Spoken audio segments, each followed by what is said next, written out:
दर्शक हो, आता पाहणार आहोत एक महत्त्वाची बातमी।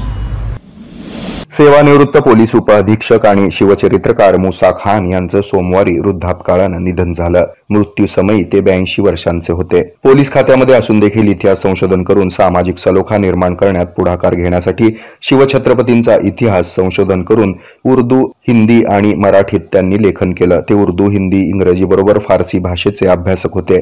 विपुल संदर्भ पुस्तकांचा संच बाळगून होते। त्यांच्या शिवछत्रपतींची धर्मनिरपेक्षता या शिवचरित्राचं उर्दू आणि मराठीमध्ये 3 आवृत्ती प्रकाशित झाल्या। यासोबत अनेक दैनिक, मासिक आणि नियतकालिकामध्ये लेखन त्यांनी केलं। शिवचरित्रासोबत फुले, शाहू आंबेडकर या महापुरुषांवर देखील विपुल लेखन त्यांनी केलंय। त्यांच्या निधनामुळे महाराष्ट्रातील बहुभाषिक शिवचरित्रकार काळाच्या पडद्याआड गेला।